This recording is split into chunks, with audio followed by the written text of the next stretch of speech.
आप लोगों को मेरी स्क्रीन दिख रही है ना? जी माता जी दिखाई दे रही है। दिखाई दे रहे हैं मैम। स्क्रीन शेयर दिख रही है ना? Thank you. तो आज हमारा है 18 दिवसीय अवलोकन में जो है तृतीय सत्र है और अध्याय 2 करेंगे हम, जिसका नाम है गीता का सार। तो शुरुआत करते हैं प्रार्थना और प्रणति से। आप सब लोग मेरे साथ जो है शामिल हो सकते हैं, पर माइक को अपने ऑफ रखिएगा, ठीक है? ओम अज्ञानतिमिरान्धस्य ज्ञानाञ्जनशलाकया चक्षुरुन्मीलितं तस्मै श्रीगुरवे नमः। नमो विष्णुपादाय कृष्णपृष्ठाय भूतले श्रीमते भक्तिवेदान्त स्वामी इति नामिने। नमस्ते सारस्वते देवे गौरवाणी प्रचारिणे निर्विशेषा शून्यवादी पाश्चात्य देशतारिणे। जय श्री कृष्ण चैतन्य प्रभु नित्यानंदा श्री अद्वैत गदाधर श्रीवासादि गौरभक्तवृंदा। हरे कृष्णा कृष्णा कृष्णा हरे हरे हरे राम राम राम हरे हरे। जगद्गुरु श्रीमद् भगवद गीता की जय। हरे कृष्णा। तो आगे बढ़ते हैं। तो जल्दी से हम लोग जो है प्रथम अध्याय का अवलोकन कर लेते हैं। तो कल हम लोगों ने क्या पढ़ा था, इसमें क्या आप लोग को ध्यान रहेगा, क्योंकि प्रथम अध्याय से ही दूसरा अध्याय जुड़ा हुआ है। तो कल हम लोगों ने पहला अध्याय बहुत अच्छे से पढ़ा था। आज हम लोग द्वितीय अध्याय देखेंगे। उससे पहले छोटा सा रिकैप। तो एक पॉइंट 1 से जो है धृतराष्ट्र पूछना शुरू करते हैं कि मेरे पुत्र और पांडु के पुत्र ने क्या किया, तो संजय उनको जवाब देते हैं। द्वितीय श्लोका से संजय बोलना प्रारंभ करते हैं और वो क्या कहते हैं, तो बोलना शुरू करते हैं कि दुर्योधन का मनोभाव और कूटनीति स्वभाव जो है 13 तक हम लोगों ने जाना। और उसके बाद फिर जो है 14 से लेके 20 तक हमने जाना कि पांडवों ने क्या किया। तो पांडवों ने जीत के लक्षण के संकेत दिखाए थे वहां पे। और उसके बाद जो है संजय बताते हैं कि अर्जुन जो है 21 से लेके 27 तक जो है अनुरोध करता है किससे, भगवान कृष्ण से, और भगवान की जो है भक्त वत्सलता हमको दिखाई देती है। उसके बाद जो है 28 से लेके हम लोगों ने 46 तक क्या देखा कि अर्जुन जो है परेशानी में आ जाता है और उसके बाद जो है वो कारण देता है। तो 4 कारण हमने लिए थे कल के अध्याय में, अध्याय 1 में, और जो है इसी के साथ की कड़ी से जुड़ा हुआ है हमारा आज का अध्याय। ठीक है, तो शुरू करते हैं। हरे कृष्णा। तो आज के अध्याय का नाम क्या है, कौन बताएगा? सांख्य योग। सांख्य। कौन बोला ये सांख्य योग? हरे कृष्णा। हरे सांख्य। कृष्ण। हाँ, ये सांख्य योग है। अच्छा, ओके। चलो मैंने अपने यहाँ पे चैट बॉक्स देख रही हूँ जिससे कि मुझे पता चले कौन देख रहा है। ओके, तो विनायक ने बोला सांख्य योग। ठीक है, तो आप लोग म्यूट पे रहिएगा, हमारे साथ बने रहिएगा, आपको पता चलेगा ये कौन सा अध्याय है, क्या इसका नाम है एग्जैक्टली। तो गीता जो है इसका अवलोकन हम करेंगे जी से, जिसमें आता है 1 से लेके 10 तक। और उसके बाद आई, माइक खुले हैं अभी भी आपके, आप लोग बंद कर दीजिए प्लीज। उसके बाद आता है 11 से लेके 30 तक। ठीक है, उसके बाद आएगा टी से हम लोग जानेंगे 31 से लेके 53 तक के श्लोकों में आएगा टी। और उसके बाद ए। उसके बाद जो है ये अवलोकन होगा इसमें 54 से लेके 72 तक, 54 से लेके 72 तक। तो ये पूरा क्या आ गया, कवर क्या हो गया, गीता। तो गीता का सार है द्वितीय अध्याय, और हम लोग उसको गीता के माध्यम से ही समझेंगे, क्योंकि ये जो अध्याय है ये सेकंड लॉन्गेस्ट चैप्टर है। तो आज टाइम ज्यादा भी लगेगा हमारे साथ, शायद मुझे समझाने में थोड़ा सा लंबी है, इसकी पीपीटी भी लंबी है। तो देखते हैं, अगर थोड़ा समय लगे तो आप लोग प्लीज बने रहिएगा, पूरा जो है समझ के ही जो है जाइएगा यहाँ से। और उसके बाद जो है गीता से ये पूरा कवर होता है द्वितीय अध्याय। जानेंगे कैसे जो है जी से क्या होता है, आई से क्या होता है, टी से क्या होता है, ए से क्या होता है। और आप लोगों को अगर पता चले तो आप लोग मुझे बता दीजिएगा। ठीक है, तो पहला अध्याय, पहला श्लोका लेते हैं।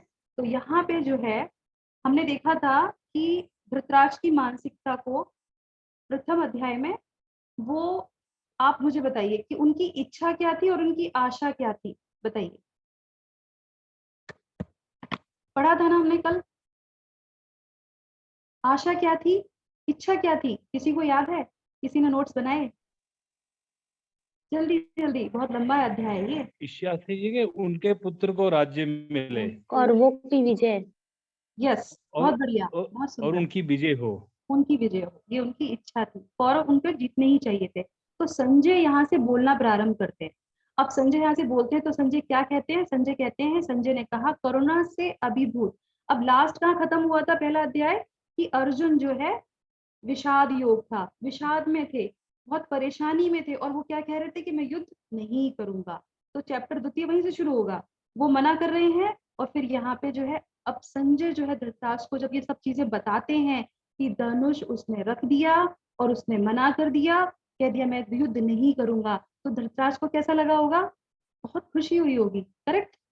तो वहां पे वो बहुत खुश थे, अंदर अंदर से बहुत खुश हो रहे थे। तो संजय जो है द्वितीय अध्याय से यहाँ से वो बोलना बताते हैं और कहते हैं संजय ने करुणा से अभिभूत मन से शोकाकुल और अश्रु से भरे नेत्रों वाले अर्जुन को देखकर श्री कृष्ण ने निम्र वर्णित शब्द कहे।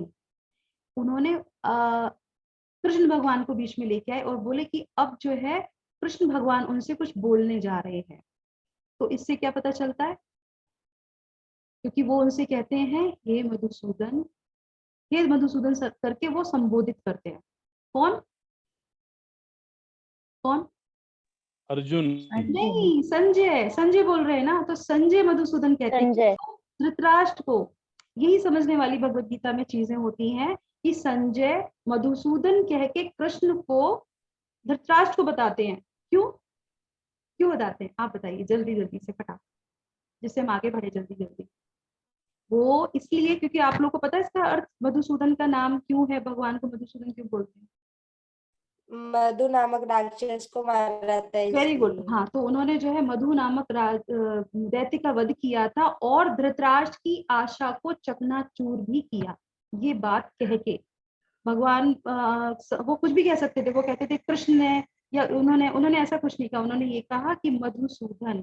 तो मधुसूदन का मतलब है कि वो जो है गेम चेंजर हैं, भगवान कभी भी कुछ भी कर सकते हैं। तो अब जो है भगवान कह रहे हैं, तो जैसे उन्होंने सुना मधुसूदन तो उनको याद आया कि उन्होंने उस मधु नाम के राक्षस का वध किया था, तो वो कुछ भी कर सकते हैं और अब वो अर्जुन की सहायता करेंगे। तो उनके मन में ये आया और जो उनकी आशा थी वो उसको वहां पे उन्होंने फिर से एक बार जो है झटका मारा।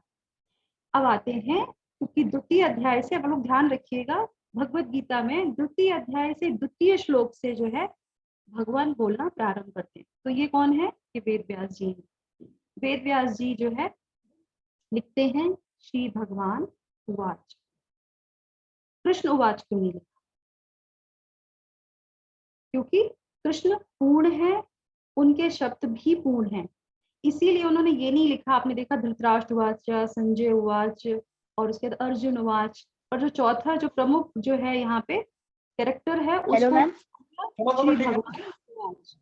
भगवान क्यों क्यों हेलो बोला? मैम। आप लोगों से मेरी ये जो विनती है कि आप लोग माइक बंद कर लीजिए, चैट बॉक्स में अपने आंसर दे दीजिए, जिससे कि हम आपको देख सकें, जान सकें। आगराम का वध किया, ओके। उसके बाद क्या क्या आंसर दिया आप लोगों ने? ठीक है, आगे बढ़ते हैं हम।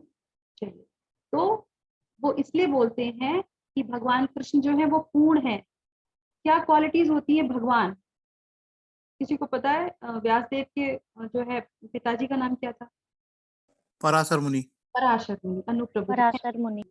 तो वो पराशर मुनि ने जो है लिखा है कि जिसके पास 6 ऐश्वर्य होते हैं वो होते हैं, उनको भगवान का टाइटल दे सकते हैं। तो ये 6 ऐश्वर्य आप लोग स्क्रीन पे देख रहे हैं।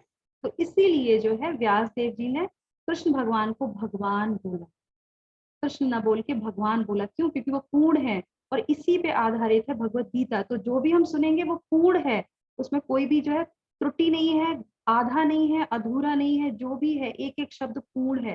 पूर्ण की व्याख्या आती है, और पूर्ण की व्याख्या से भगवान जो है सबसे ज्यादा धनी है, सबसे ज्यादा बलशाली है, सबसे ज्यादा यश है उनके पास, सबसे ज्यादा सुंदरता है उनके पास, सबसे ज्यादा ज्ञान है और सबसे ज्यादा वैराग्य। ठीक है, चलिए अब आगे जो है लेते हैं। द्वितीय अध्याय के द्वितीय श्लोक से लेके और द्वितीय जो है 10वें श्लोक तक हम लोग जानेंगे कि क्या हुआ। तो यहाँ पे जो है श्लोक आता है, आप लोग अपनी अपनी भगवत गीता खोल के रखिए, जिससे आपको पता चलेगा कि मैं जो श्लोक का टाइटल मैंने सिर्फ डाला है, क्योंकि ऑलरेडी ये लंबा चैप्टर है। अब इसमें क्या होता है कि इसमें जो है भगवान जब बोलना प्रारंभ करते हैं तो वो सबसे पहले जो है गुस्सा होते हैं, वो थोड़ा सा चिल्ला के बोलते हैं। वो कहते हैं, अर्जुन क्या इस तरह की बात करने के लिए ये जगह सही है, कि समय भी सही है, तुम्हें अगर नहीं करना था ये तो तुम पहले बताते, अब तुम जो है बीच में जो है मना कर रहे हो कि मैं युद्ध नहीं करूंगा। तो भगवान जो है यहाँ पे गुस्सा होते हैं। तो गुस्सा होकर इस तरीके से भगवान बोलते हैं। तो अर्जुन क्या कहते हैं, नहीं नहीं, मैं इसलिए युद्ध नहीं करना चाहता क्योंकि मेरे में उनके प्रति बहुत करुणा है, कृष्ण, इसलिए। तो भगवान क्या कहते हैं, नपुंसकों की तरह बातें मत करो, ये तुम्हें शोभा नहीं देती है, और हृदय की करुणा नहीं है ये तुम्हारी दुर्बलता है, तुम्हारी शारीरिक दुर्बलता है। भगवान क्या कहते हैं, करुणा नहीं है ये शरीर की दुर्बलता है तुम्हारी। और भगवान कितना कठोर बोलते हैं, उनको नपुंसक बोलते हैं। क्षत्रियों को अगर हमें गाली देनी हो, ऐसे कुछ बोलना हो, तो हम ऐसे शब्दों को बोलेंगे तो उनको गुस्सा आ जाएगा, क्योंकि अर्जुन कौन थे, क्षत्रिय थे। तो इस तरीके से तो फिर अर्जुन क्या कहते हैं, अर्जुन कहते हैं कि भीष्म है, द्रोणाचार्य हैं, कि मेरे लिए पूजनीय है, उन पे मैं बाण नहीं चला सकता, मुझे तो उनके चरणों में पुष्प अर्पित करना चाहिए। और आप कह रहे हैं बाण चलाओ, क्या आपने कभी चलाया? अभी तो उनके जो है वो मित्र है ना, तो वो बोलते हैं क्या आपने कभी ऐसा किया? नहीं ना। अब मुझसे कह रहे हैं कि बाण चलाई, कैसे चला सकता हूँ मैं अपने गुरु पे, अपने जो है पितामह पे कैसे चला सकता हूँ? और उसके बाद जो है लास्ट में जो है वो कहते हैं कि कोई बात नहीं, उन्होंने जो भी मेरे लिए किया है वो मैं नहीं भूल सकता। हो सकता है कि आज की परिस्थिति जो भी हो, पर उन्होंने जो मेरे लिए किया, क्योंकि वो मेरे गुरु हैं, उन्होंने मुझे जो है शिक्षा दी है, मैं उन्हें कैसे भूल सकता हूँ। तो बेहतर है कि लड़ने से अच्छा है, उनसे लड़ने से अच्छा है, क्या हुआ, राज नहीं मिलेगा ना, तो मैं भिखारी की तरह रह लूंगा। अर्जुन जो है भिखारी बनने के लिए तैयार हो जाते हैं, पर वो किसी भी हालत में युद्ध नहीं करना चाहते, वो अपनी ही बात पे अड़े रहते हैं। भगवान उनको तर्क देते हैं, ये सब चिल्लाते हैं, फिर भी वो कहते हैं कि कोई बात नहीं, इन लोगों से लड़ने से अच्छा है कि मैं भीख मांगू। आप सोच सकते हैं मनोदशा अर्जुन की। तो अर्जुन और दुर्योधन के गुरु के प्रति जो भावना है उसमें अंतर क्या है, ये प्रश्न आ जाता है, आपको बताइए। फटाफट से चैट बॉक्स में लिखिए। सबसे एक्टिव जो है विनायक, क्या नाम है प्रभु जी का, विनायक प्रभु हैं, श्री भगवान। ओके प्रभु, यस। नेक्स्ट ओमकार प्रभु आस्किंग क्वेश्चन। ओके ओके, आगे जल्दी जल्दी सभी लोग पार्टिसिपेट कीजिए, नहीं तो गिफ्ट जो है सिर्फ विनायक प्रभु ले जाएंगे, ओमकार प्रभु ले जाएंगे, अनूप प्रभु ले जाएंगे।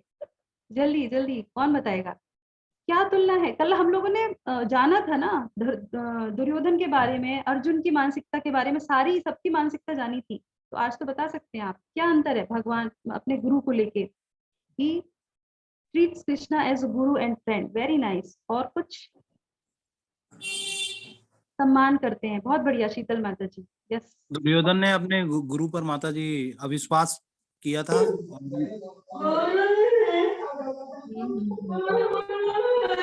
विनम्रता, लगभग लगभग बढ़िया। शीतल माता जो आरती माता जी, विनम्रता है, यस। ये गुण है। आप इसके माइक ओके, चलिए हम आगे बढ़ते हैं, हमारे पास टाइम नहीं है।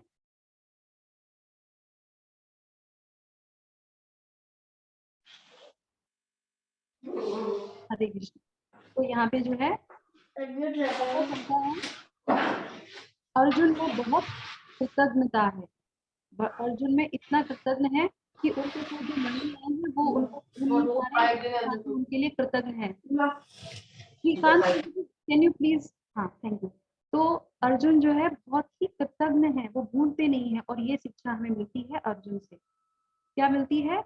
कि जिन्होंने हमारा उपकार किया है, कभी भी किसी भी जगह किसी भी समय कभी भी कितना टाइम पहले क्यों ना किया हो, और आज परिस्थिति चाहे कितनी भी बदली हुई क्यों ना हो, हमें उनके प्रति सदैव कृतज्ञ रहना चाहिए, जो कि अर्जुन कर रहे हैं यहाँ पे। तो ये हमें उनके चरित्र से शिक्षा मिलती है। वो क्या कहते हैं कि कोई बात नहीं, वो लड़ने आए कोई बात नहीं, पर उन्होंने जो मेरे लिए किया है, पर हम क्या करते हैं, जरा सा किसी ने गलत किया, हम उसके पुराने जितने भी उसने अच्छे काम किए होते हैं सब भूल जाते हैं। भगवत गीता हमें ये सिखाती है। ठीक है, तो पहला लेसन आपने लिया आज से। उसके बाद हम आते हैं क्या दिख रहा है आपको ऊपर स्क्रीन पे? हरे कृष्णा बताइए। अर्जुन कहते हैं हमें ये भी नहीं जानते कि हमारे लिए क्या श्रेष्ठ है। करेक्ट। तो श्लोका नंबर चल रहा है 2.6। तो इसमें 2.6 अर्जुन कहते हैं, बस आप लोग बोल के माइक बंद कर लिया कीजिए, ठीक है। तो अर्जुन कहते हैं कि मुझे तो ये भी नहीं पता कि हम ये भी नहीं जानते हैं कि हमारे लिए क्या श्रेष्ठ है। मैं तो बहुत दुविधा में हूँ, असमंजस में हूँ।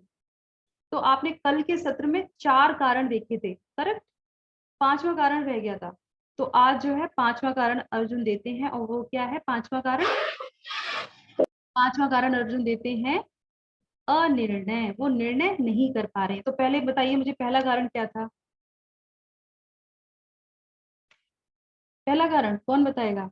चैट बॉक्स में किसी ने बताया? भौतिक करुणा। करुणा, वेरी नाइस। अर्जुन प्रेम, समर्पण और कृष्ण के समोसा करते थे, ठीक है। मोह और क्या? दयालुता का भाव। Yes, correct. दूसरा? दयालुता का भाव। सुख की हानि। दूसरा सुख की हानि, वेरी नाइस माता जी। थर्ड? कुल का विनाश। पाप का भय। पाप का भय, करेक्ट। किसने बोला? वेरी नाइस, आप लोग अटेंटिव हैं, वेरी नाइस। उसके बाद चौथा? कुल का नाश मतलब कुल का विनाश माता जी। Very nice. और 5वां क्या हो गया आज? अनिर्णय। अनिर्णय। तो ये याद रखिए, 5 कारण हैं जो भगवत गीता के मुख्य कारण हैं। इन्हीं पे आधारित है पूरी भगवत गीता, ठीक है। तो ये 5वां कारण होगा अनिर्णय। क्यों अनिर्णय बोल रहे हैं वो, तो देखते हैं, उसको समझने की कोशिश करते हैं। तो अर्जुन नहीं समझ पा रहे थे कि युद्ध लड़ना है कि युद्ध नहीं लड़ना है। और युद्ध लड़ना है तो फिर क्या होगा? अब द्वंद्व जो चल रहा है उसको हम यहाँ पे क्लियर करते हैं। तो युद्ध अगर हम लड़ेंगे तो 3 कारण होंगे। एक तो जीतेंगे हम, ठीक है। तो जीतेंगे तो क्या होगा? लगभग सभी रिश्तेदारों और मित्रों की मृत्यु हो जाएगी, क्योंकि युद्ध जीत जाएंगे ना। तो जो भाई कोई मरेगा तभी तो हम जीतेंगे। तो वो कहते हैं कि अगर हम जीतेंगे तो लगभग सभी लोग मर जाएंगे। और उसके बाद अगर हारूंगा तो क्या होगा? मेरी मृत्यु हो जाएगी, है ना। और उसके बाद अगर मैं नहीं लड़ता हूँ तो क्या होगा? भीख मांगूंगा। अगर मैं युद्ध लड़ता हूँ तो मुझे भीख मांगना है, और जो कि एक क्षत्रिय के लिए बहुत कठिन है, करेक्ट।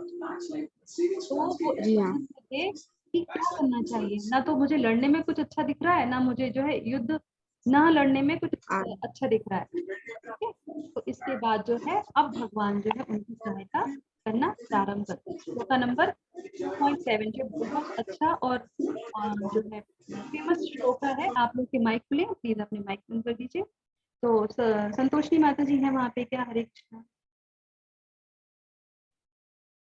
हरे कृष्णा का संतोषनी माता जी नहीं है? हरे कृष्णा। संगीता माता जी कौन है कोऑर्डिनेटर में यहाँ पे? मैं देख नहीं पा रही हूँ आप लोगों में से किसी को। Hare Krishna Mataji, yes. Okay, Suman माता ji. I have Santoshni switched off all the mics. Okay, sorry sorry. Okay, ठीक है, नो प्रॉब्लम। तो मैं तो यहाँ पे जो है ये बहुत फेमस श्लोका है, कार्पण्य 200 महते स्वभावा। तो यहाँ पे भगवान क्या कहते हैं? भगवान कहते हैं वो जो है अर्जुन जो है उनको सरेंडर करते हैं। और सरेंडर करके क्या होता है कि वो कहते हैं कि मैं आपका शिष्य हूँ। अभी तक क्या थे? वो उनके मित्र थे, और अब जो है उनके शिष्य बन जाते हैं। और शिष्य बन जाते हैं, फिर जो है कृष्ण जो है उनके गुरु का पद संभालते हैं। और अर्जुन क्या बोलता है लास्ट में? आप लोग अपनी भगवत गीता खोल के रखिए और देखिए लास्ट में जो है वो क्या बोलते हैं। वो कहते हैं हे गोविंद, मैं युद्ध नहीं करूंगा। गुरु मान लेते हैं, एक्सेप्ट कर लेते हैं, क्योंकि उन्हें कुछ समझ में नहीं आता, और कहते हैं कि हे गोविंद, मैं युद्ध नहीं करूंगा, और चुप हो जाते हैं क्योंकि उन्हें कुछ समझ में नहीं आता। रिस्पेक्ट देते हैं। और उसके बाद फिर जो है हमारा पहला एक्रोनिम यहाँ पे आता है निकल के, पूरा कंक्लूजन कि जी से क्या है? गुरु। गुरु को कर दिया किसने? अर्जुन ने। पहले आपने स्क्रीन में देखा था ना GITA, तो पहला हमारा हो गया कवर। 1 से लेके 10 तक के श्लोकों में गुरु को उन्होंने समर्पण कर दिया। भगवान कृष्ण जो है अब यहाँ पे गुरु बन गए। अब वो अर्जुन को आगे रास्ता दिखाएंगे, क्योंकि जब हम गुरु को समर्पण करते हैं वो उनको जो है सब कुछ न्यौछावर करते हैं कि अब हमारा और कोई नहीं है। सब लोग थे वहां पे, पर उन्होंने क्या कहा कि तुम्हारे अलावा और कोई नहीं है जो मुझे इस धुंध में से निकाल सके, तो कृपया आप मेरी सहायता कीजिए। और कहते हैं कि मैं युद्ध नहीं करूंगा, फिर भी यही कहते हैं कि मैं युद्ध नहीं करूंगा। तो अब भगवान उनको जो है, और बहुत ही परेशानी वाली स्थिति में थे वो, बताए ना, अश्रुपूर्ण उनके आंसू बह रहे थे, बहुत दुखी थे वो। तो यहाँ पे फिर अब भगवान उनकी मदद करना प्रारंभ करते हैं। देखिए भगवान क्या कहते हैं, अब भगवान बताते हैं उनको, अशोचन्य सशोचस्तुम प्रज्ञावादश्च भाषसे। भगवान कहते हैं तुम इतने मतलब विद्वान पंडितों जैसी बातें कर रहे थे, क्योंकि जो कारण उन्होंने दिए थे वो बहुत ही लॉजिकल थे, शास्त्रों के अनुरूप थे। तो भगवान कहते हैं कि विद्वत्तापूर्ण तुम्हारे जो है भाषा तुम्हारी सुन के, वचन तुम्हारे सुन के, और जो शोक कर रहे हो, तो ये तो कोई बुद्धिमत्ता नहीं है, ये बुद्धिमान लोगों के तो लक्षण नहीं दिखते। तुम्हें ज्ञान है, सब कुछ है, और फिर भी तुम जो शोक कर रहे हो। तो फिर वो क्या कहते हैं कि किसके लिए शोक कर रहे हो। अब ये चीजें वो उनको समझाना शुरू करते हैं, क्योंकि अब उनको गुरु बन गए, गुरु की पोजीशन उन्होंने ले ली। तो वो क्या करते हैं, उनको अब समझाना शुरू करते हैं कि तुम जिस चीज के लिए शोक कर रहे हो पहले वो तो समझो क्या है वो। तो वो कहते हैं कि बुद्धिमान पुरुष जो है ना तो जीवित प्राणी के लिए जो है शोक करता है, और ना ही मृत प्राणी के लिए शोक करता है। दो चीजें वो यहाँ पे बताते हैं। भगवान यहाँ से बोलना प्रारंभ करते हैं, ज्ञान देना प्रारंभ करते हैं। गुरु की शरण में जाने का मतलब क्या है कि ज्ञान मिलना, ऐसे वो ज्ञान नहीं मिलेगा। तो यहाँ पे उनको ज्ञान मिलता है, और फिर भगवान कठोर शब्द में बोलते हैं। तो भगवान कठोर शब्द में क्यों बोलते हैं इस तरीके से, बताइए।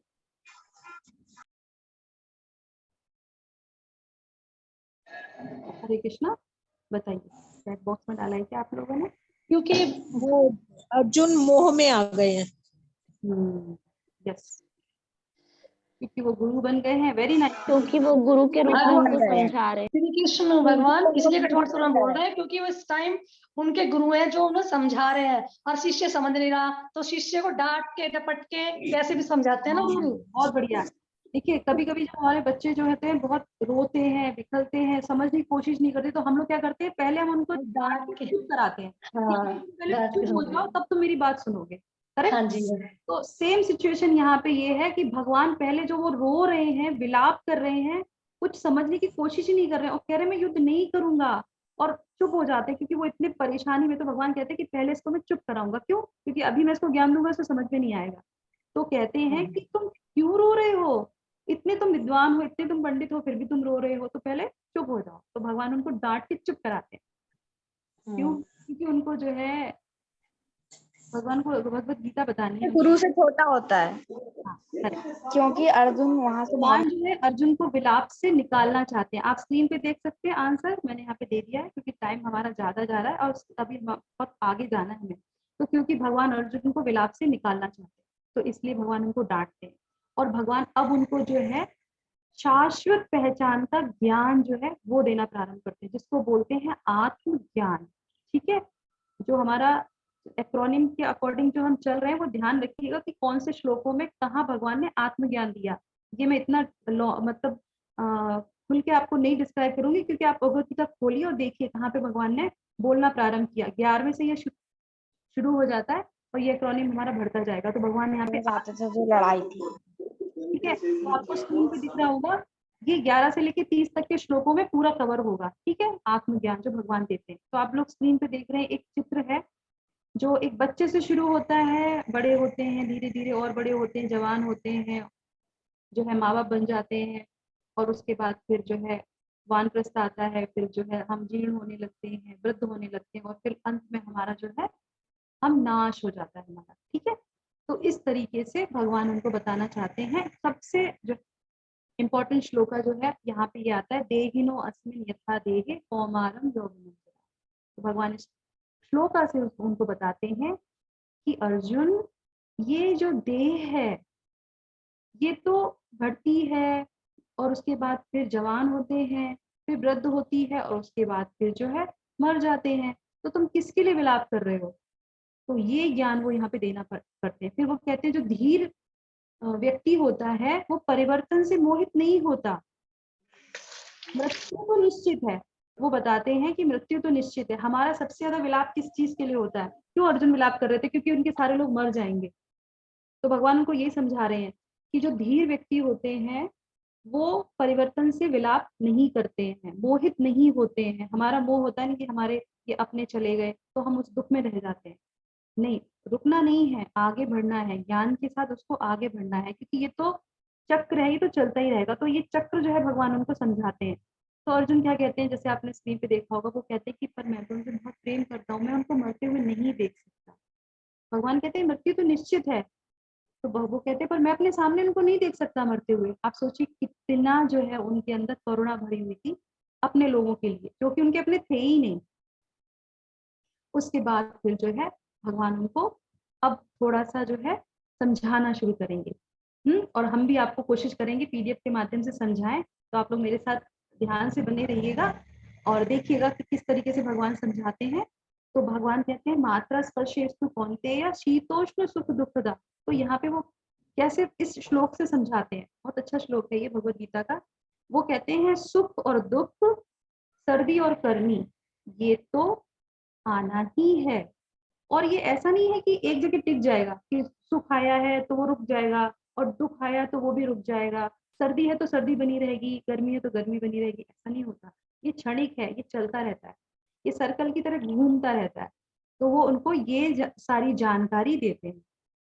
फिर वो क्या कहते हैं उनसे, ये ज्ञान दे रहे हैं वो, ध्यान दीजिएगा, ये हमारे सबके लिए ज्ञान है। आज ज्यादा बोलने का मौका नहीं मिलेगा मुझे, क्योंकि अध्याय बहुत लंबा है ये। तो वो कहते हैं कि इसको सहो। तो हमारे लिए आती है कि हमको जो है सुख हो या दुख हो उसको सहना चाहिए। और सहेंगे तो क्या मिलेगा?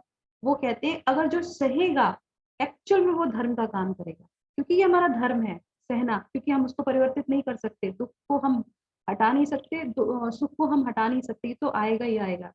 सर्दी गर्मी को हटा सकते हैं? अरे नहीं, अभी तो दिसंबर जनवरी आने वाला है तो सर्दी तो आएगी, उसके बाद फिर क्या होगा, मार्च अप्रैल के बाद फिर गर्मी भी आ जाएगी। तो उसको हटा नहीं सकते, तो क्या कर सकते हैं, जैकेट पहन सकते हैं ना, सहन तो कर सकते हैं ना, काम तो करना ही पड़ेगा ना। तो इस तरीके से वो कहते हैं कि ये धर्म है हमारा सहन करना। और उसके बाद क्या है, अगर हम धर्म को सही तरीके से करते हैं तो हम जो है, हमें वो ज्ञान प्रदान होता है, वो ज्ञानी कहलाता है। वो उसी को बोलते हैं कि वो ज्ञानी है, क्योंकि वो उसको सहन कर रहा है, अपना धर्म समझ रहा है, और फिर जो है उसको वो ज्ञान मिल रहा है, नहीं तो वो अज्ञानी है। तो भगवान उसके बाद कहते हैं अगर ये ज्ञान आ गया तुमको, अगर हम लोगों ने ये समझ लिया कि ये परिवर्तन है, हम आए हैं तो हम जाएंगे, ये देह हमारी बढ़ती है घटती है, परेशानियां आती है, फिर मृत्यु हो जाती है, तो जो इसको समझ लेता वो ही मुक्त हो जाता। मुक्ति का मतलब ये नहीं कि मर गए उसके बाद हमें मुक्ति मिलेगी, नहीं, यहाँ रहते रहते हमको मुक्ति मिल जाती है। क्यों? क्योंकि हम लोग बद्ध हैं। ज्ञान से हम जो है अपनी बेड़ियों को खोल सकते हैं, और भगवत गीता हमें इसका जो है माध्यम है उन बेड़ियों को खोलने का। क्यों? भगवत गीता हमें ज्ञान देती है। मरने के बाद जो है मुक्ति नहीं मिलती, जीते जीते मुक्ति मिल जाती है। क्यों? क्योंकि हम ज्ञान की बेड़ियां, ज्ञान से जो अपनी बेड़ियां खोल देते हैं। तो इस तरीके से वो कहते हैं। तो शिक्षा यहाँ पे क्या मिलती है? सहो। भगवान कहते हैं कि जो भी उत्तेजित परिस्थितियों को सहन करने की क्षमता जिसके अंदर है, जो कर सकता है, हम लोग क्या कहते हैं कि हम बहुत सहन कर रहे हैं तो ये बहुत कमजोर है। वो कमजोरी की निशानी नहीं है, बल्कि उसकी महानता की निशानी है। हमारे सामने कोई युद्ध करने आया, हमें कोई गाली दे के चला गया, हमने तुरंत उसको रिएक्ट कर दिया, नहीं हम तो लड़ेंगे, हम तो तुरंत जो है रिप्लाई करेंगे, ऐसा नहीं है। सहन करना भी अपने आप में बहुत बड़ा गुण है। तो भगवान कहते हैं सहो, जो परिस्थितियां तुम्हें मिली हैं उनको सहना सीखो। तो यहाँ से हमें शिक्षा मिलती है। तो किसने बोला था ये सांख्य योग है? हरे कृष्णा। किसी ने बोला था ना, मेरे ख्याल से विनायक प्रभु ने बोला था सांख्य योग है, करेक्ट? मैंने आरसी त्यागी ने बोला था, वेरी नाइस। आरसी त्यागी ने, अनीता माता जी ने भी बोला था, मैंने भी बोला था। अरे वाह त्यागी जी, मुझे तो आपसे उम्मीद थी कि आप बोलेंगे। आपने बहुत अच्छे से स्टडी किया है भगवत गीता। तो इस तरीके से भगवान जो है अर्जुन को ये जो ज्ञान देते हैं, इसको ध्यान से सुनिएगा। अब पूरे चैप्टर को हम सांख्य योग कहेंगे वो गलत है। है ना, ये भगवत गीता का सार है। ये पूरा सांख्य योग नहीं है, पर हाँ सांख्य योग में आता है। क्यों? क्योंकि भगवान जो ज्ञान दे रहे हैं वो एक स्टडी है। स्टडी मतलब सांख्य मतलब वो समझाते हुए एक एक चीजों को निकालते हुए। सांख्य योग का मतलब क्या होता है कि आपको हर चीज का प्रूफ मिलता है। और वो दो तरह के सांख्य योग होते हैं। तो ये वाला सांख्य योग वो है जिसमें हम ये प्रूफ करके बता सकते हैं कि हम आत्मा हैं, हम शरीर नहीं है। तो उसका विवरण जो है भगवत गीता में आता है, इसीलिए इसको जो है सांख्य योग कहा जाता है। क्योंकि इसमें एक एक चीज की जो किसी को नहीं पता होता, किसी भी शास्त्र में नहीं मिलता है, वो भगवत गीता में बताया जाता है कि हम आत्मा है और इसके जो है लक्षण क्या है। आप लोग जो पढ़ेंगे भगवत गीता को तो सारे लक्षण पता चलेंगे उसमें आपको। तो यहाँ पे वो जो है अर्जुन को सांख्य योग के माध्यम से ज्ञान देते हैं। ठीक है, इसीलिए इसको जो है सांख्य योग बोला जाता है। पर्टिकुलर ये जो सेक्शन है इसको। तो यहाँ पे क्या है, आत्मा और शरीर में अंतर बताते हैं। आप लोग बताइए फटाफट से, एक दो लोग कुछ भी, कोई शरीर के लक्षण। शरीर बदलता है, आत्मा कभी नहीं बदलती। Very good. और कोई? नैनम छिन्दन्ति शस्त्राणि। नैनम छंदन। वेरी नाइस सुमित प्रभु जी। आत्मा को हम छू नहीं सकते, शरीर को छू सकते। इसको शस्त्र नहीं काट सकते, इसको अग्नि जगा नहीं सकती, इसको हाँ। वायु उठा नहीं सकता है, इसको पानी गीला नहीं कर सकता।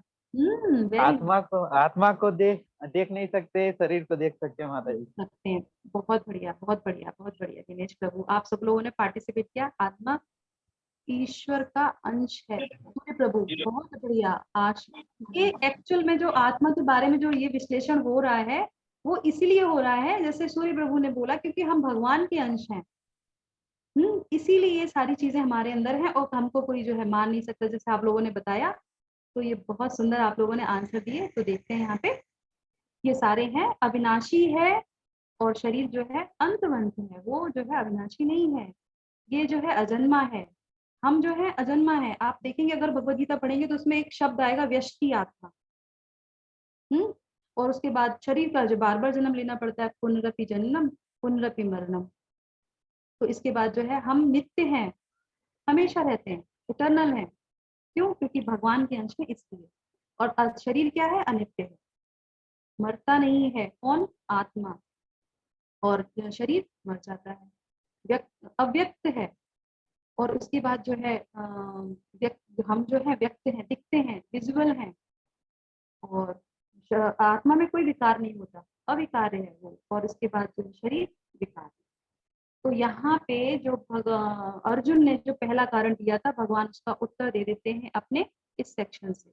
आत्मा और शरीर के बारे में बता के वो उनको बताते हैं कि आत्मा को कभी भी मारा नहीं जा सकता, इसीलिए शोक नहीं करना चाहिए। शोक का कोई अर्थ ही नहीं है यहाँ पे करने का, है ना। सांख्य योग से उन्होंने जो है इसका दिया। तो यहाँ पे हमारा हो गया दूसरा पॉइंट क्लियर। आई, जी कंप्लीट हो गया। अब आ गया आई। आई से मतलब क्या लिखा है स्क्रीन पे? आइडेंटिटी, हमारी आइडेंटिटी। यस।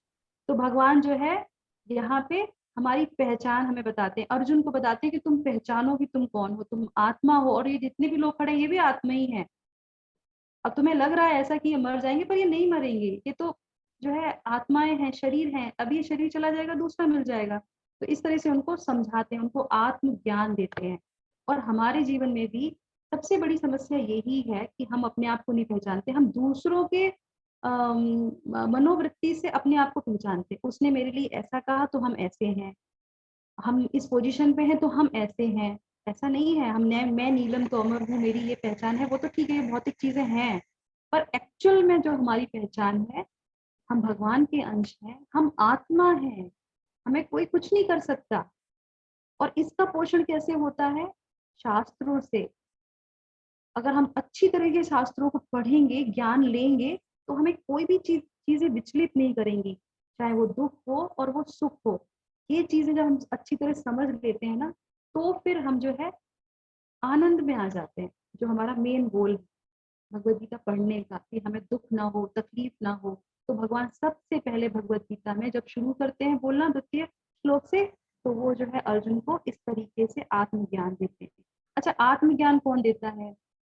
आत्मज्ञान कौन देता है बताइए, कहाँ जाके मिलेगा आपको?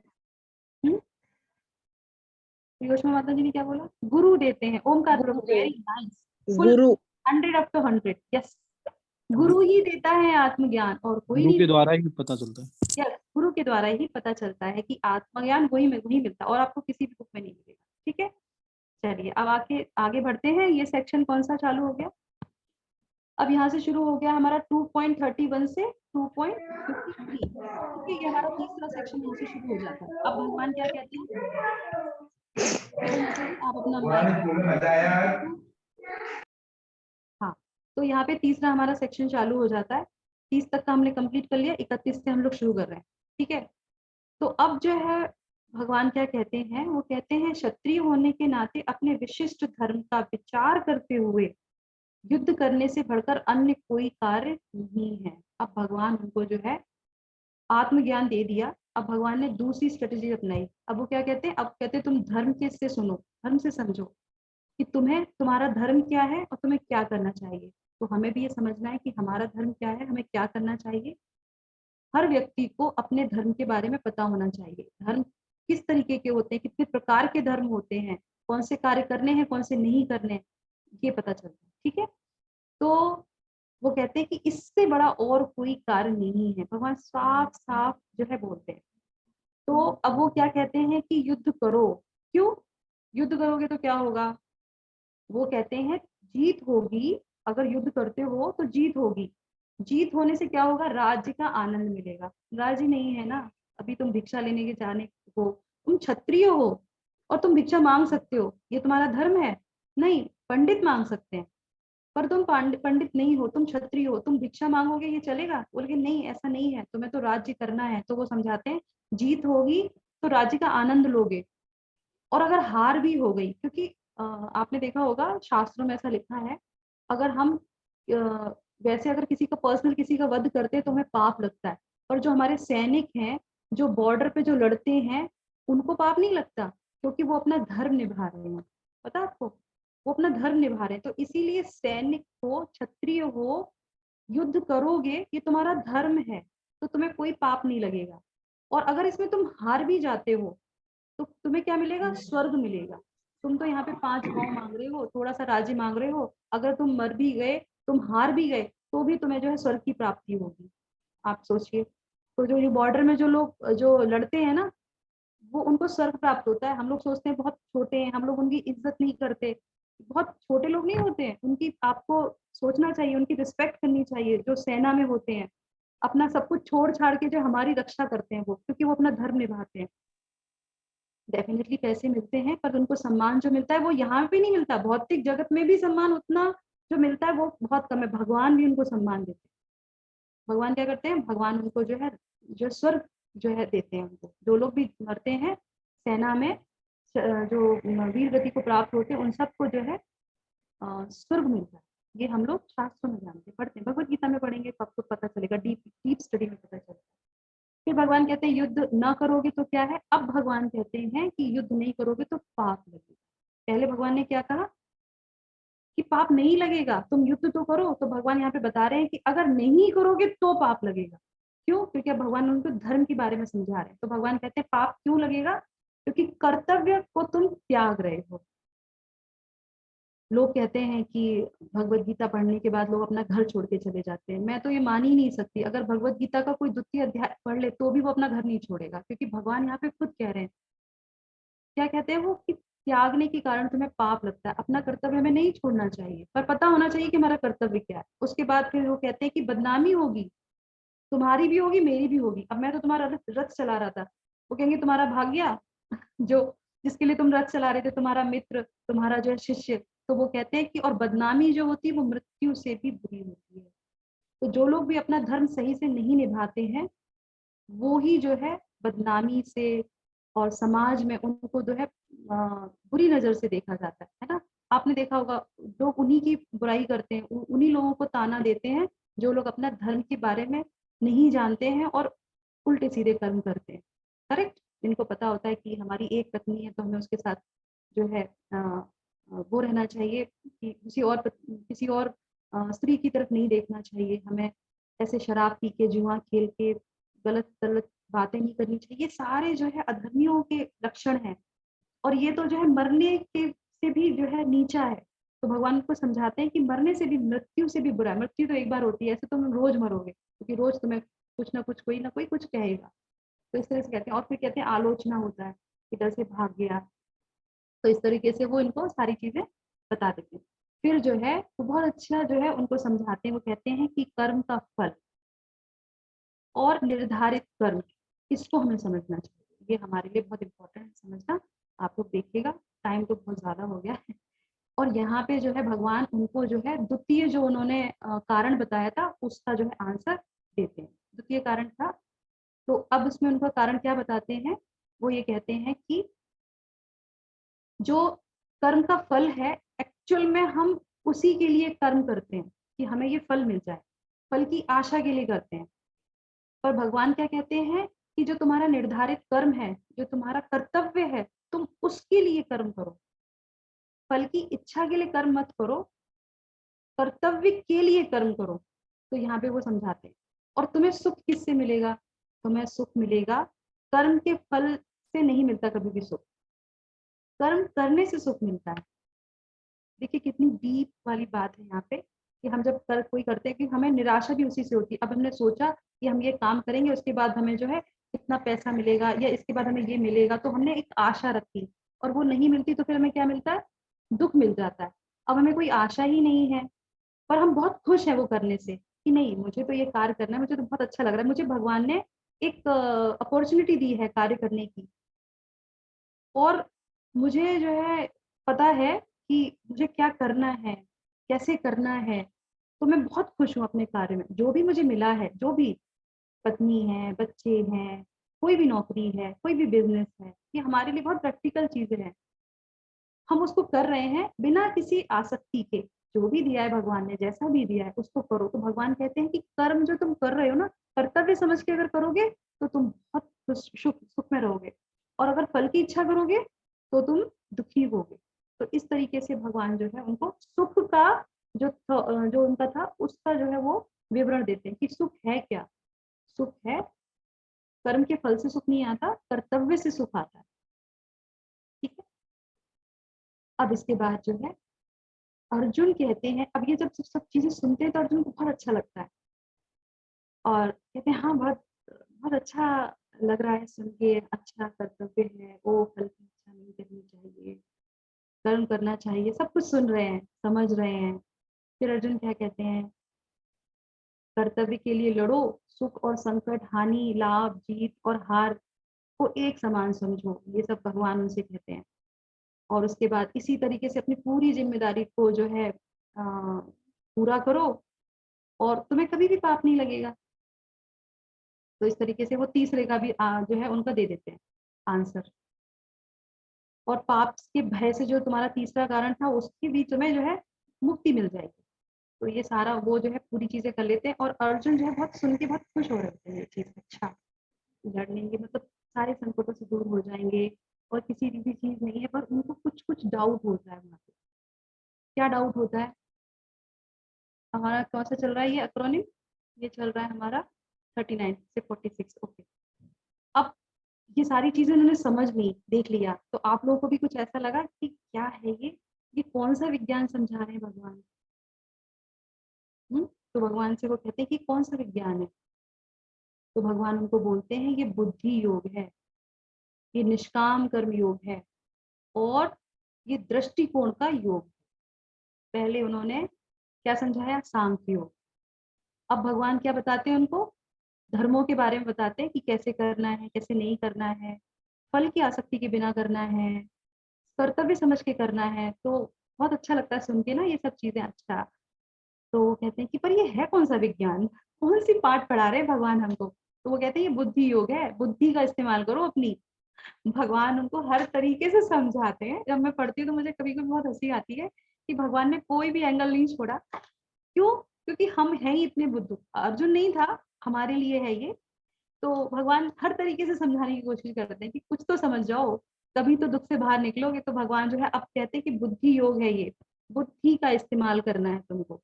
निष्काम कर्म योग है, किस तरीके से हमें कर्म करना है जो हम निष्काम भावना से कर सके।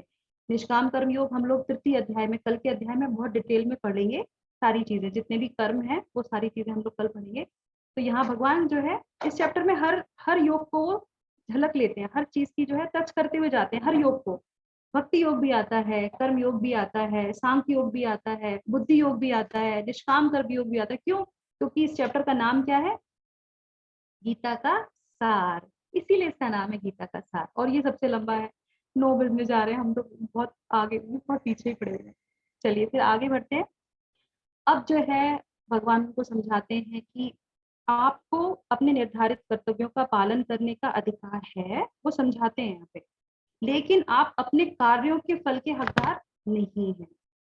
आप कर्तव्यों के पालन करने का अधिकार है आपको, पर अपने कार्यों के फल का आपको अधिकार नहीं है, आप उसके अधिकारी नहीं हैं, हकदार नहीं हैं। अपने कर्मों के फल का कारण कभी भी स्वयं को न समझे। कितनी अच्छी बात है। कर्मों के जो फल हैं उसका कारण कभी भी अपने आप को स्वयं को ना समझे, ना ही निष्क्रियता में आसक्त हो। कारण का मतलब यहाँ पे आप समझ रहे हैं, फल का जो है कि हम कर्ता हैं, हम जो है प्रोपराइटर हैं नहीं। कोई भी चीज हमें मिलती तो हम ये लोग श्रेय किसको देते हैं? हमने ऐसा किया था, हमने ऐसा किया था। तो भगवान कहते हैं कि तुम तो हो ही नहीं करता, करता तो कोई और है। तो ये जो लीडरशिप वाली भावना है कि सब कुछ मैं कर रहा हूँ, मैं जो रहता है ना, तो भगवान यहाँ पे कहते हैं कि कर्तव्य को समझ के करो। अपना घर चला रहे हो, अपना ऑफिस चला रहे हो, अच्छी पोजीशन पे हो, बिजनेस रन कर रहे हो, कुछ भी कर रहे हो, तुम्हारा कर्तव्य है, ये तुम कर रहे हो। और तुम ये सोच रहे हो कि तुम्हें जो फल मिल रहा है और तुम ये सब चीजें जो तुम्हें जो मिल रही हैं, इसके तुम भागीदारी हो नहीं, इसके तुम भागीदारी नहीं हो। तो भगवान कहते हैं उस भावना से तुम्हें जो है ये समझना चाहिए। तो और निष्क्रियता के लिए देखिए कितना अच्छा वर्ड यहाँ पे आया है। तो ऐसा नहीं है कि तुम सब छोड़ छाड़ के अब तुम्हें करना ही नहीं है कुछ भी। तो अर्जुन भी ऐसे ही बोलता है, जब भी भगवान ऐसे बोलते हैं तो अर्जुन क्या कहता है, क्या ऐसा है क्या? कोई परिणाम नहीं है इसका, मतलब जो हम कर रहे हैं उसका कोई परिणाम ही नहीं है, फल ही नहीं है। फल मतलब हमारे से कोई उसका कनेक्शन ही नहीं है, तो फिर मैं क्यों युद्ध लड़ूंगा? अर्जुन भी कम नहीं थे, वो भी क्या कहते हैं कि जब परिणाम ही नहीं हमारे हाथ में तो फिर हम युद्ध क्यों करें? हमें कहते हैं ना कि जब हमें कुछ पता ही नहीं है, मिलना ही नहीं है, तो फिर हम क्यों युद्ध करेंगे? भगवत गीता से हमें कुछ समझ में आता नहीं तो हम क्यों पढ़े भगवत गीता? इसकी कोई जरूरत नहीं है, क्योंकि हम तो जो अपने कर्तव्य कर रहे हैं। कोई लोग कहते हैं ना हम तो अपने कर्तव्य कर रहे हैं ना, भगवत गीता में बोला है, तो क्या जरूरत है भगवत गीता पढ़ने की, मंदिर जाने की, ये सब करने की? इसकी कोई जरूरत नहीं है। निष्क्रियता में हम आसक्त हो जाते हैं। तो ये हमें भगवान आगे समझाएंगे कि हमें कैसे करना है। तो भगवान कहते हैं कि तुम्हें तो करना है क्योंकि ये तुम्हारा कर्तव्य बनता है। कैसे बनता है कर्तव्य? आइए देखिए। कर्तव्यनिष्ठ अनासक्त कर्म भगवान हमें करने के लिए कहते हैं। देखिए ध्यान से देखिएगा, कर्तव्यनिष्ठ होकर बिना आसक्ति के हमें कर्म करना चाहिए। फिर भगवान बताते हैं कि इससे क्या होगा, इससे हमें आत्मा के ज्ञान का साक्षात्कार होगा। साक्षात्कार मतलब समझते हैं ना, पता चलेगा आत्मा का ज्ञान क्या है। और उससे क्या होगा, धीरे धीरे धीरे धीरे हम जो है हमें ईश्वर का ज्ञान होगा। सबसे पहले क्या बताया उन्होंने करने के लिए? कर्तव्य निष्ठ होके निष्ठा के साथ अपने कर्तव्य को करते करते बिना किसी आसक्ति के कर्म करते रहना चाहिए। उससे ही जो है हमें आत्मा का ज्ञान मिलेगा और उसके बाद धीरे धीरे ईश्वर का भी ज्ञान मिलेगा। और फिर जो है ईश्वर का ज्ञान आने से क्या होता है, आत्मसमर्पण आता है। और आत्मसमर्पण जब आ जाता है, बहुत देर में आता है, ये जल्दी नहीं आता। हम 18 अध्याय पढ़ने के बाद भी छोड़ देंगे इसको। जरूरी नहीं है कि हम भगवान कृष्ण को पकड़ लें, किसी मंदिर को पकड़ लें कि हम भक्ति योग में आ जाएं, जरूरी नहीं है। क्योंकि ये जो हमारा स्वभाव है बदलता नहीं है, बहुत मुश्किल है इसको बदलने में, बहुत टाइम लगता है इसको स्वभाव को बदलने में। एक स्टोरी है बहुत अच्छी, पर टाइम नहीं है बताने का, ऑलरेडी 9 बज गए। तो आत्मसमर्पण के बाद क्या होता है कि ये है भौतिक दुनिया से जो हमें मुक्ति मिलनी शुरू हो जाती है। भगवान ज्ञान आ गया, ईश्वर का भी ज्ञान आ गया, फिर आत्मसमर्पण, हमने सरेंडर कर दिया। हमारी सबसे बड़ी प्रॉब्लम क्या है, हम सरेंडर ही नहीं करते। अर्जुन की क्या थी, अर्जुन ने सरेंडर कर दिया। जब उसको कुछ समझ में नहीं आ रहा था, चीजें नहीं खुली, फिर भी उसने क्या कहा, युद्ध तो नहीं करूंगा पर मैं आपको समर्पित करता हूँ। अपने आप को जब हम किसी को सरेंडर करेंगे कि ठीक है आप जो बता रहे हैं वो ही सही है, मैं इसको ले लेता हूँ, मैं सरेंडर हो जाता हूँ, अब जो आप ज्ञान बता दीजिए, मुझे समझा दीजिए, ये आत्मसमर्पण होता है। तब जो है कहते हैं इस भौतिक दुनिया से आपकी मुक्ति होनी शुरू हो जाती है।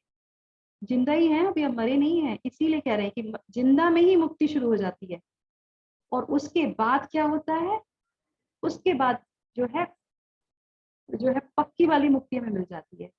हम लोग क्या कहते हैं कि वो फला फला व्यक्ति जो है स्वर्गवासी हो गए। हमें पता है उनके कर्मों से कि वो स्वर्ग में ही गए थे, हमें नहीं पता होता, पर हम सॉलिड बोलते हैं वो स्वर्गवासी ही हुए, वो स्वर्ग ही गए हैं। स्वर्ग तो 14 जो भवन है भगवान ने जो बनाए हैं, प्लैनेट्स जो है भगवान के, उसमें से स्वर्ग लोग सबसे ऊपर नहीं आता, वैकुंठ आता है, जहाँ पे कोई कुंठा नहीं है, भगवान का धाम आता है। तो वहां जाने के लिए यही चीजों से निकल के जाना पड़ेगा। कर्तव्यनिष्ठ हमें कर्म करने पड़ेंगे, आत्मा का ज्ञान हमें लेना पड़ेगा, ईश्वर का ज्ञान लेना पड़ेगा, इसमें से कोई भी कड़ी आप छोड़ नहीं सकते, आत्मसमर्पण भी करना पड़ेगा। तब भौतिक दुनिया की चीजों से आप जो ये माया जाल है, ये जो पूरा कारागृह है, उससे आप बाहर निकलेंगे, दुखों से निकलेंगे। और उसके बाद फिर ऐसी आत्मा जो होती है, क्योंकि हम लोग आत्मा है, ऐसी आत्मा जो है वो भगवान के धाम जाती है। कितना कुछ करना है हमें अपने लिए, है ना। देखिए भगवत गीता में क्या समझाती है कि क्या क्या करना है। अभी हम तो अभी शुरुआत भी नहीं करी हम लोगों ने, तो टाइम तो बहुत कम है, उम्र भी होती जा रही है, अब हम लोग जरा व्याधि पे आ गए हैं, उसके बाद मृत्यु कभी भी आ सकती है। तो इस तरीके से अब भगवान और ध्यान से तो समझिए इस चीज को। 2 चीजें भगवान बताते हैं, वो कहते हैं केवल कर्म करना चाहिए या केवल आध्यात्मिक ज्ञान लेना चाहिए। सही है गलत बताइए, जल्दी जल्दी, 9 बज गए, थोड़ा टाइम ज्यादा लेंगे आज, बताइए। दोनों करना चाहिए मैम। करना चाहिए। नाइस, वेरी नाइस, दोनों करना चाहिए, गुड। तो भगवान भी यहाँ पे बताते हैं। बहुत से लोग कहते हैं ना भगवत गीता पढ़ी, अब हम सिर्फ अध्यात्म में जाएंगे, कर्मों को छोड़ देंगे, नहीं। भगवान भगवत गीता के 2 अध्याय में सब क्लियर कर देते हैं। वो क्या कहते हैं कि केवल कर्म जो है।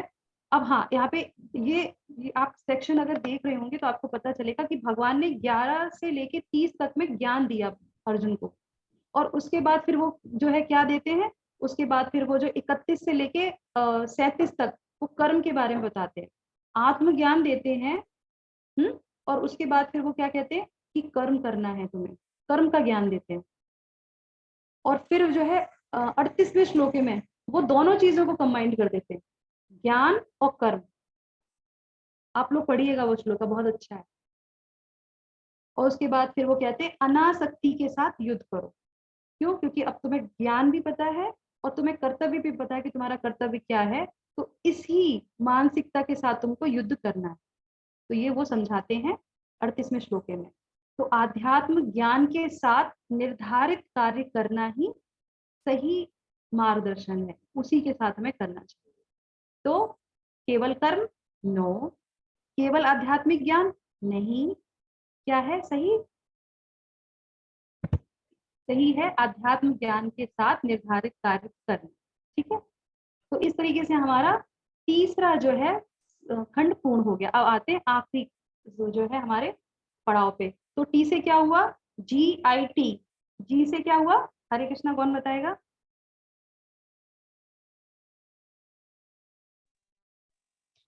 टू धर्म,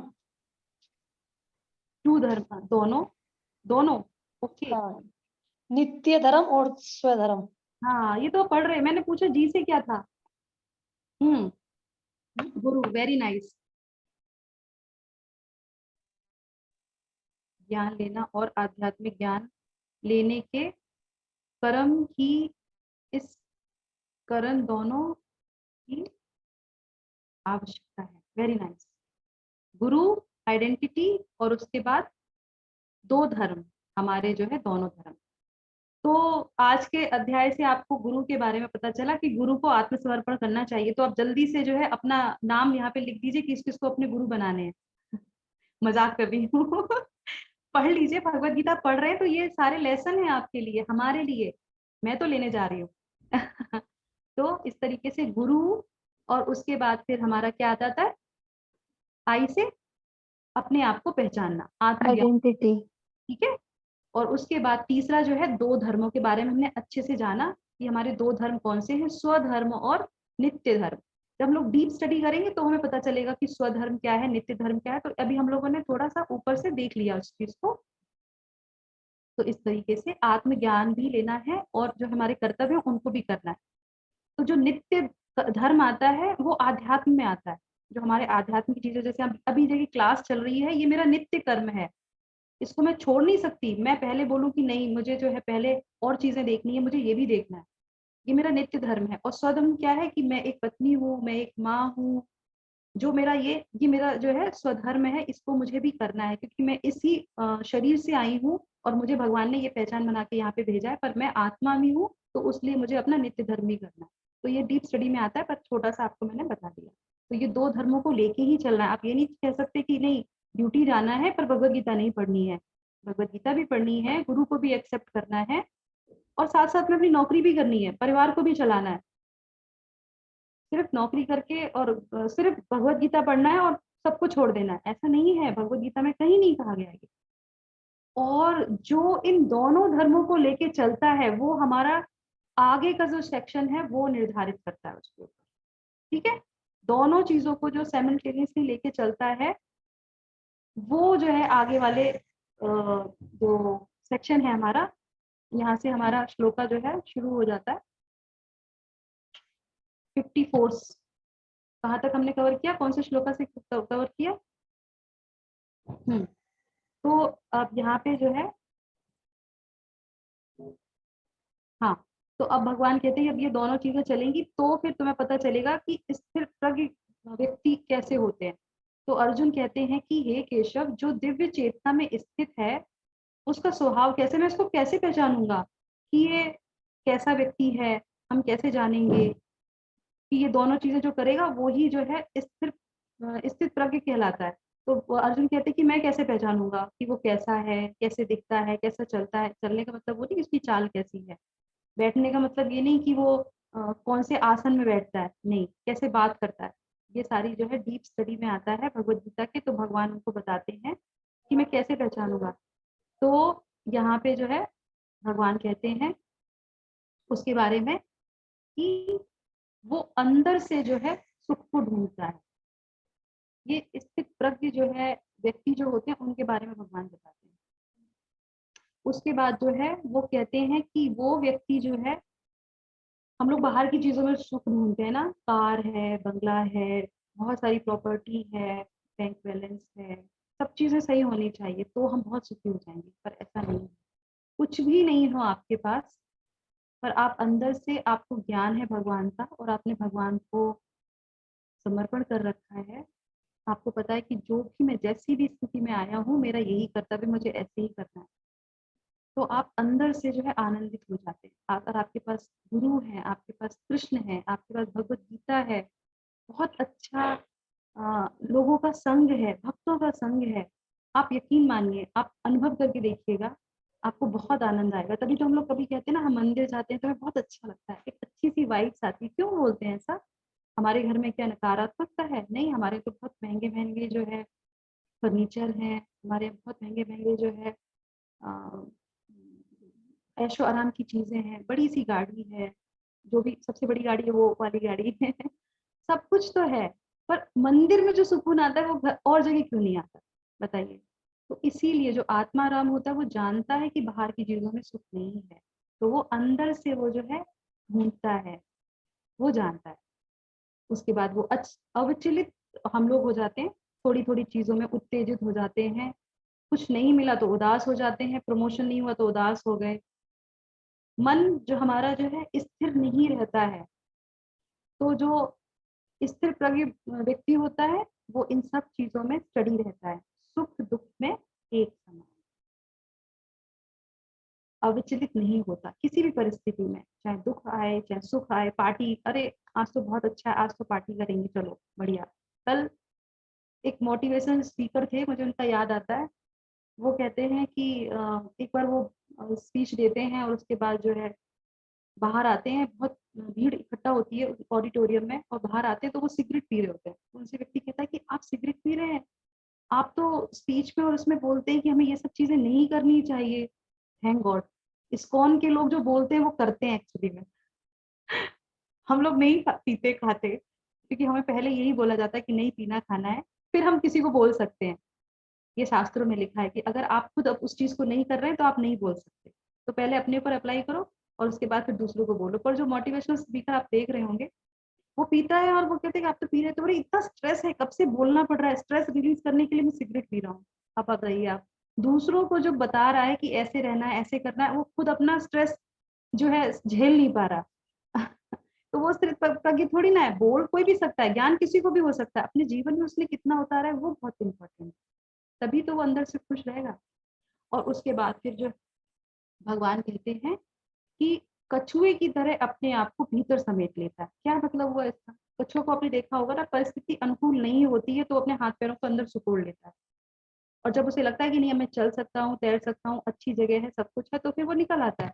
तो ये क्वालिटी है। तो ये जो ज्ञानी लोग होते हैं, भक्त जो लोग होते हैं, उस कैटेगरी के लोग स्थिति को देख के ही कार्य करते हैं। उसके बाद जो है संतुष्ट चेतना के साथ कार्य करता है, और जो भगवान के साथ संबंध से आती है। संतुष्ट चेतना, हम जो है आत्मा है, चेतना है हमारी, भगवान के थ्रू जो हमें चेतना मिलती है, उसके साथ वो कार्य करता है। उसे पता होता है कि क्या सही है क्या गलत है, और भगवान के साथ उसका जो संबंध होता है ना, इतना गहरा होता है। मुझे कल किसी ने शायद प्रश्न किया था कि भगवान के साथ संबंध कैसे बनाना है। आप लोगों में किसी ने शायद प्रश्न किया था, करेक्ट? हमारी कोऑर्डिनेटर माता जी ने बाद में बताया था कि कुछ माता जी या प्रभु जी लोगों ने पूछा था कि भगवान के साथ संबंध कैसे बनाना है, और कुछ ऐसे कुछ 2-3 प्रश्न थे। तो भगवान के साथ संबंध हम कैसे बना सकते हैं? भगवान के साथ भगवान के नाम का जप करके जो है बहुत अच्छा संबंध बनता है। भगवान के आप नाम लीजिए, भगवान आपकी जिह्वा पे आएंगे और आपका उनसे संबंध बनना शुरू हो जाएगा। जब हम किसी से संबंध बनाते तो उसको समय देते हैं कि नहीं देते? हम किसी लड़की को, किसी लड़के को, किसी को भी जानना चाहते हैं तो उसके साथ थोड़ी देर रुकना चाहते हैं, बैठना चाहते हैं, बात करना चाहते हैं। आप चैट बॉक्स में जाएंगे तो जो आपको सबसे अच्छा पर्सन लगेगा आप उससे बहुत देर तक चैट करेंगे, करते हैं। ये हमारी आदत में है। तो इसीलिए भगवान के साथ हम जब 1 माला 2 माला भगवान का नाम लेते हैं, करते हैं, तो संबंध धीरे धीरे बनने लगता है। इसीलिए कहते हैं कि भगवान के नाम का जप करना चाहिए, हम भगवान को हर पल याद करते हैं। तो इस तरीके से ये हो जाता है। और ये सारी जो क्वालिटी जिसमें होती हैं, सुख को अंदर से ढूंढता है, अविचलित नहीं होता, उत्तेजित नहीं होता, उदास नहीं होता, मन में जो है स्थिर रखता है अपने मन को, और कछुए की तरह अपने आप को कार्य करता है, कहाँ जाना है कहाँ नहीं जाना है, किस तरीके से व्यवहार करना है, वो सारी चीजें वो अपनाता है। और उसके बाद जो है चेतना के साथ कार्य करता है। कोई भी चीज करने में जो है अपना पूरा जो है कॉन्शियस लगाता है। चेतना मतलब कॉन्शियसनेस, कैसे करना है, सही है नहीं है, वो सारी कॉन्शियसनेस के साथ जो कार्य करता है, और भगवान के साथ जो है उस संबंध से वो चीज आती है, तो फिर वो जो है आत्माराम कहलाता है। ठीक है। और ये जो है हमारे लास्ट एक्रोनिम है। हमने समय पे बंद कर दिया क्योंकि हम लोग आप लोगों को बोलने का मौका नहीं दिया आज थोड़ा सा भी। तो इस तरीके से लास्ट में इसमें आता है कि जो एक सिर्फ प्रज्ञ जो व्यक्ति है वो ही भगवान के राज्य में प्रवेश करता है। आप देख रहे हैं ये वैकुंठ लोक है, और हम सब लोग यहीं से आए हैं और यहाँ पे जाने के लिए ही प्रयास करते हैं। अगर हमें पता होता है तो वो पूरा ज्ञान मिल जाता है। देखो टीवी में लगा कर यहाँ गीता का प्रवचन चल रहा है। क्या देखो ये देखो। माता जी हरे कृष्णा। हाँ, आप तुम क्यों खटपट कर रहे हो यहाँ पे? माइक बंद कर लीजिए। हरे कृष्णा माता जी। कोई माता जी बंद कर दीजिए। ठीक है माता जी। हाँ थैंक यू माता जी। सॉरी कभी कभी हो जाता है पता नहीं चलता। तो हम लोग शिक्षा लेते हैं आज की, और उससे पता चलेगा कि आज हमने सत्र में क्या क्या सीखा, क्या क्या शिक्षाएं हम यहाँ से लेके जाएंगे आज के सत्र में। तो सबसे पहले करुणा और धैर्य के साथ हमें सुनना है। करुणा भी होनी चाहिए, धैर्य भी होने चाहिए, क्योंकि अर्जुन ने हर चीज भगवान की सुनी। कोई भी चीज हो, मना कर रहा था वो तो ठीक है, पर सुनना जो होता है ना, हियरिंग, वो बहुत इंपॉर्टेंट होती है। हमारे हृदय में करुणा हो किसी के प्रति और हम उसको सुने। कभी कभी क्या होता है कि कोई बड़े कुछ बोलते हैं, हमें सब पता है, हमें सारा ज्ञान पता है, हम उनको बोलने ही नहीं देते, हम खुद ही बोलने लगते हैं। पर ये सबसे पहली शिक्षा है आध्यात्म में। जब हम आते हैं और स्थिर प्रज्ञ हमें होना है, तो सेकंड चैप्टर हमारा हो गया है, तो कुछ तो हमें आना चाहिए ना हमारे चरित्र में। तो क्या पहला कि हमें धैर्य से सुनना चाहिए। बड़े बोल रहे हैं या कुछ ऐसी चीजें हो, कोई हमें गुरु बोल रहे हैं, कोई ज्ञान दे रहा है, तो ज्ञान को ध्यान से सुनना चाहिए कि क्या बोल रहे हैं वो। हमारी मानसिकता क्या रहती है कि ये व्यक्ति कहाँ से बोल रहा है, कैसे बोल रहा है, बहुत उसको जज करने की हमारी टेंडेंसी रहती है। पर नहीं, विनम्रता के साथ सुनना चाहिए। जो वो व्यक्ति बोल रहा है उसने कुछ ना कुछ तो तैयार किया होगा, उसने कुछ ना कुछ तो अपना समय दिया होगा, वो अपनी तरफ से 100% दे रहा होगा, पर हम उसको जज करना शुरू कर देते हैं। ये गलत है, ये भगवत गीता में बोलते हैं ये बिल्कुल गलत तरीका है। करुणा के साथ, दया के साथ, भावना के साथ उसको जो है सुनना चाहिए, भगवान क्या बोल रहे हैं भगवत गीता में। और इसी के साथ हम जो है 18 अध्याय इसी भावना के साथ सुनेंगे। उसके बाद हमें आज के अध्याय में पता चला कि हमारी पहचान क्या है। सांख्य योग के द्वारा भगवान ने बताया, एनालिटिकल स्टडी बोलते हैं इसको। तो इसके द्वारा भगवान हमें बताते हैं कि हमारी पहचान क्या है, हम आत्मा है, उसके सारे गुण बताए उसमें। आप जब डीप स्टडी करेंगे आपको सारी चीजें पता चलेंगी। और उसके बाद अंदर कैसे सुख है, आनंद, सॉरी कैसे सुख, आनंद कैसा सुख है, गड़बड़ है क्या यहाँ पे, आनंद कैसे सुख है, हाँ ठीक है, आनंद कैसे सुख है। तो किस तरीके से सुख है, आनंद में कैसे मिलता है, जब हम ये जान जाते हैं कि जो भी हम कार्य कर रहे हैं वो किसी फल की आसक्ति में नहीं कर रहे हैं, कर्तव्य समझ के उसको कर रहे हैं, तो वो जो सुख के लिए हम कर रहे होते हैं वो आनंद में परिवर्तित हो जाता है। ठीक है, कर्तव्य समझ के करते हैं, फल की इच्छा से नहीं करते हैं। तो ये हमारे जो है वो जो सुख हम जो ढूंढते हैं बाहर की चीजों में, यही हमें जो है अंदर से हमें जो है आनंदित करता है, सुख जो आनंद है वो। और उसके बाद ये बहुत इंपॉर्टेंट है कि क्या करें और क्या और क्यों करना है। थोड़ा यहाँ पे मिस्टेक है, क्या करना है और क्यों करना है, ये हमें बहुत जरूरी हमें पता होना चाहिए कि हमें कौन से कार्य करने हैं, कौन से कार्य नहीं करने हैं, और कर रहे हैं तो क्यों कर रहे हैं। कभी कभी होता है ना कि हम सही कार्य भी जो है सही समय पे नहीं करते। सही चीज अगर सही समय पे आप नहीं करेंगे तो जरूरी नहीं कि वो सही हो। सही कार्य सही समय पे सही स्थान पे जब हम सही भाव से करते हैं तो उसको बोलते हैं कि हमने सही कार्य किए। समझ में आया? जब हम कोई भी कार्य सही समय पे करते हैं, सही कार्य करते हैं, सही स्थान पे करते हैं और सही भावना के साथ करते हैं तो वो कार्य सही कहलाता है। इतने सारे सही सही हो गए तो वो समझाने के। तो उसके बाद जो है अच्छा उदाहरण प्रेरित करता है। तो हम लोगों ने जो लास्ट वाला लिया था उसमें जो है हमने सीखा था कि किस तरीके से हम जो है उदाहरण प्रस्तुत करते हैं अपने चरित्र से। तो भगवान जब अर्जुन कहते हैं उनसे कि कैसे पता चलेगा, क्या हम देख सकते हैं ऐसे लोगों को? हाँ, बहुत से लोगों को आपको दिखेंगे। हम तो सबसे पहले श्रील प्रभुपाद को याद करते हैं। उन्होंने अपने आचरण से बताया कि हम भगवान की तरफ बढ़ सकते हैं। उन्होंने अपने आचरण से, उन्होंने अपनी पुस्तकों से, उन्होंने अपनी शिक्षा से पूरे जगत को, मैं तो यही बोलूँगी आज पूरे जगत में कितने सारे भक्त हैं वो सिर्फ उनकी शिक्षाओं से, उनके आचरण से हैं। एक बार श्रील प्रभुपाद जी जो है कुकिंग कर रहे होते हैं तो उनके जो भक्त होते हैं, फॉरनर थे उनके भक्त, तो उनको तो कुछ पता ही नहीं था। तो वो कहते हैं कि आप जो ऐसे कुकिंग करते हैं क्या मैं आपकी सहायता कर सकता हूँ? क्योंकि जब वो भक्तों को बुलाते तो पैसा नहीं लेते थे। इस्कॉन में कभी कोई शिक्षाएं जैसी दी जाती तो पैसा नहीं लिया जाता क्योंकि ये फ्री ऑफ कॉस्ट वो है, तो वो सेवाएं देते हैं। तो प्रभुपाद उनको बुलाते थे और उनके लिए बहुत सारा भोजन बनाते थे और उनको देते थे, जितना आपको खाना अपना खाइए पर गीता का संदेश सुन के जाइए। वो उनकी भावना थी।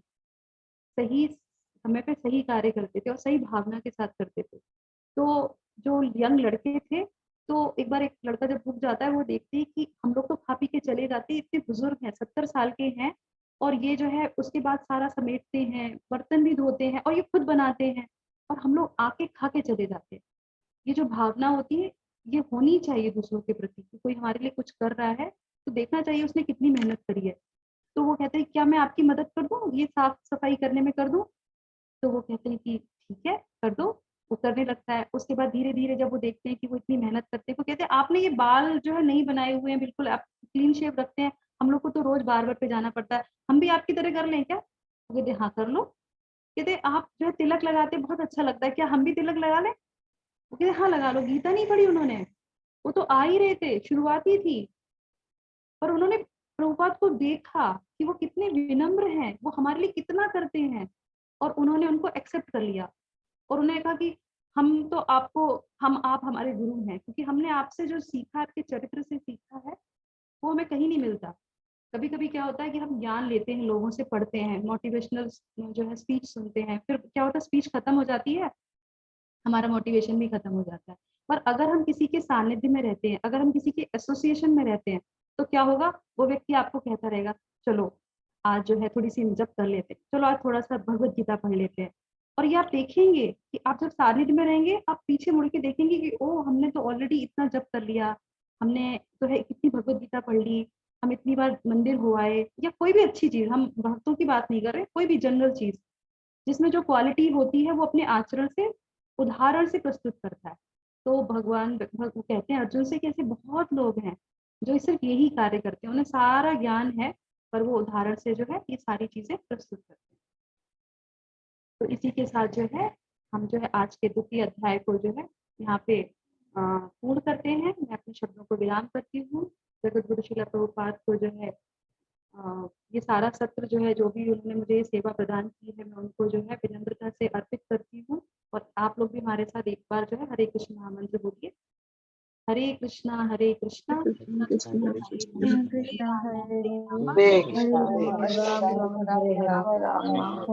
हरे राम राम राम हरे कृष्णा कृष्ण कृष्ण हरे राम राम राम हरे आप लोगों को हरे अच्छा लगा होगा। हरे कृष्णा हरे कृष्ण हरे कृष्णा। तो आप लोगों को समझ में आया द्वितीय अध्याय? हाँ जी माता जी आया। जी माता जी। तो जो है कल हम लोग लेंगे अपना तृतीय अध्याय कर्म योग, और उसमें हम डीपली जान पाएंगे कि क्या हुआ था, कैसे था। तो आप लोगों ने कल के प्रश्न अगर कर दिए होंगे, तो आज हमारे जो कोऑर्डिनेटर माता जी प्रभु जी हैं। माता जी एक क्वेश्चन है। हाँ। वो पूछ रहे हैं कि करुणा और दया में अंतर क्या है? करुणा जो है अंदर से आती है, दया जो है स्थिति के हिसाब से होती है। अगर देखिए एक छोटा सा एग्जांपल देती हूँ मैं आपको। हम लोग कहते हैं कि हम बहुत दयालु हैं, किसके प्रति? जो हमारे घर में जो कुत्ता पला हुआ उसके प्रति। माइक खुला है, आप लोग प्लीज बंद कर देंगे। हरे कृष्णा। विजय विजय कोऑर्डिनेटर आप लोग बंद कर सकते हैं। हाँ ठीक है। और सुधीर प्रभु है, आप जिसका खुला है वो बंद कर दीजिए। हाँ, तो यहाँ पे क्या होता है कि हम लोग कहते हैं कि हम बहुत दयालु हैं, किसके प्रति? जो जिससे हम प्यार करते हैं, है ना। तो हम कहते हैं कि हमारा जो ये डॉगी है या जो भी हमारे करते हैं, हम उनके बहुत दयालु, पर दूसरों के प्रति हम नहीं होते। क्यों? क्योंकि हमें उन दया नहीं आती, हमें उनसे लगाव नहीं है, वो करुणा नहीं है। हम जाके नॉनवेज खा लेते हैं, अरे वो तो भी तो जानवर है ना, वो किसी और का है, हमने उसको पाला नहीं, क्योंकि हमने उसके संग कुछ समय नहीं बिताया, इसलिए उसके ऊपर दया नहीं आई। खाते समय याद नहीं आता कि वो जो है वो भी जीव है, वो भी किसी का बच्चा है। करेक्ट? तो वो बट माता जी ये मेरा प्रश्न था। करुणा होगी तो सबके लिए होगी। दया पर्टिकुलर किसी पे आती है, उसके साथ संबंध होगा, उसी पे आएगी दया। अरे स्थिति है, परिस्थिति है, हमारे साथ संबंध है उसका, और हम लोग सब लोग सेल्फिश हैं। तो ये फर्क पड़ता है। करुणा जो है हृदय में होती है, सबके लिए समान होती है, चाहे वो करुणा प्रभु करते हैं। करुणा प्रभु करते हैं, दया हम करते हैं। हम तो दया भी नहीं करते माता जी, जब तुम बोल रहे हैं हम तो दया भी नहीं करते। माता जी जैसे कि हरे कृष्णा, तो माता जी ये मेरा प्रश्न था, जैसे कि हमें कोई लगता है कि जरूरतमंद है, हमें राह चलते कोई जरूरतमंद है, कोई भी मिला, हमने मेरे अंदर से भाव आया कि हमें मदद करनी चाहिए, तो वो करुणा है दया है? मैं मुझे मतलब बहुत कोशिश करी समझने की इसका, लेकिन मुझे तक समझ नहीं आता। दया आई। अच्छा, वो परिस्थिति को देख के हमें दया आई। अच्छा, अगर हमारे अंदर करुणा है तो हम हर समय ये सोचेंगे कि हम लोगों का कैसे उद्धार करें।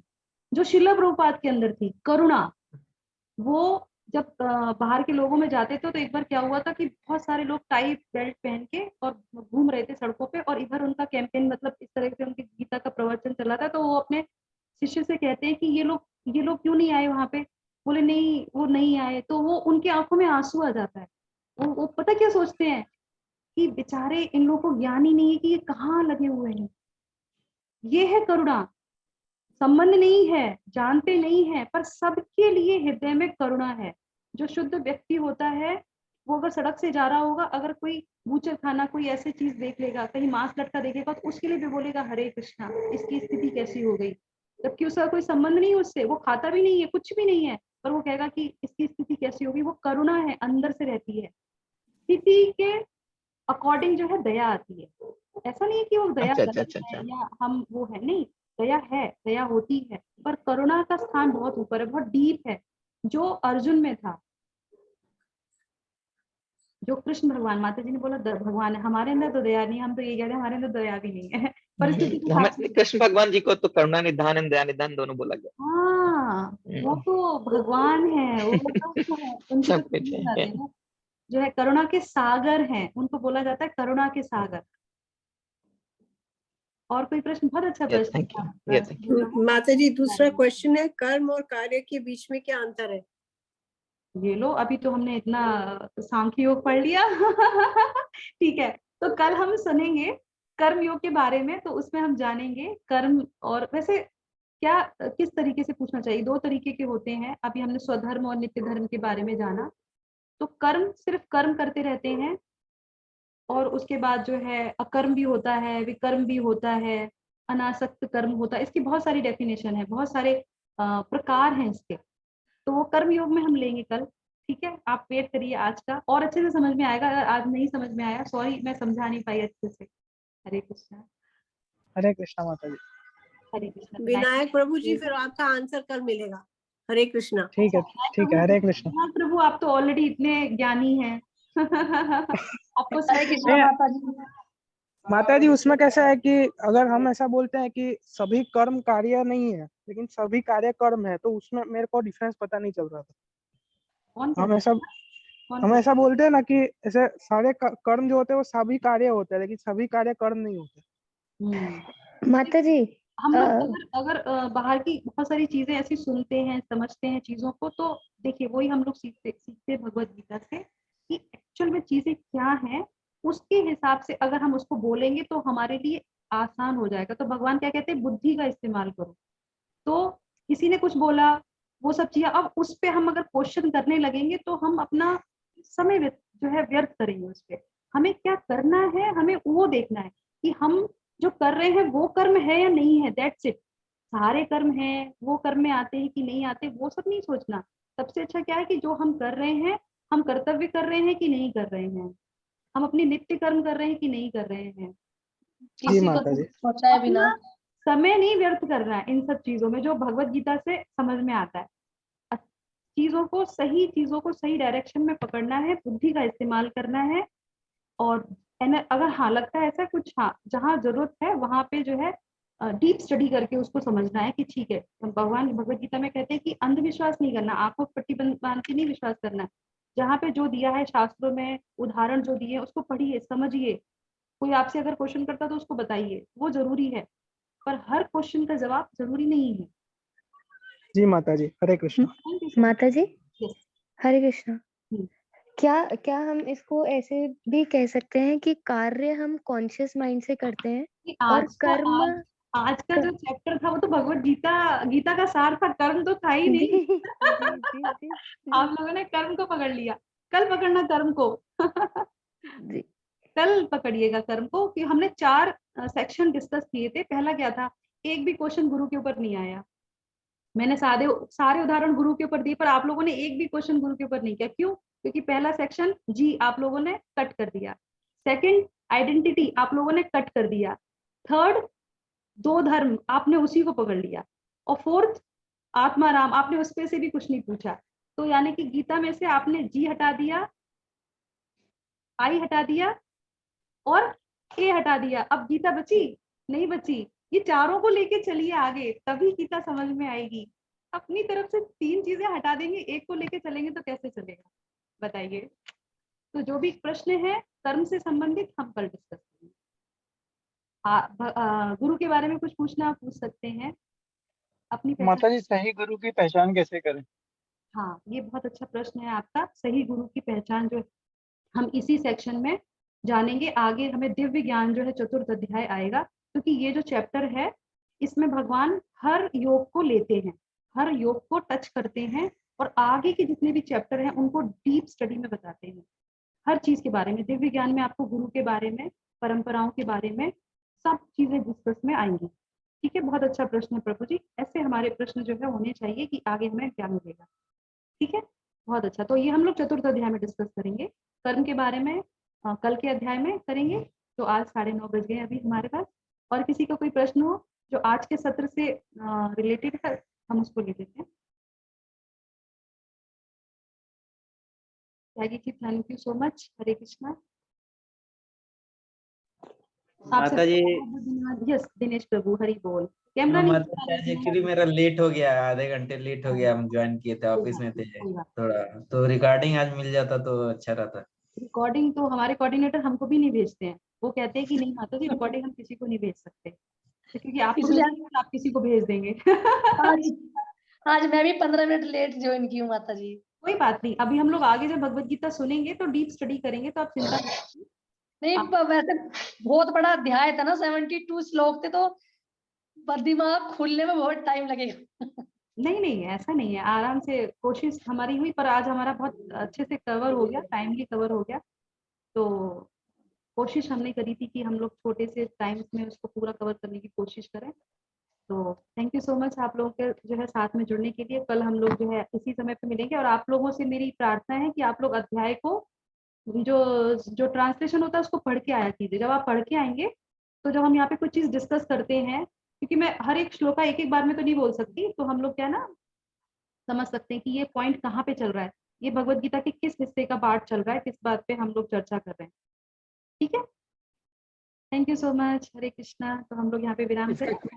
Hare Krishna everybody, thank you much. Hare Krishna. Hare Krishna माता जी। हरे कृष्णा, धन्यवाद, प्रणाम। हरे कृष्णा। हरे कृष्णा माता जी।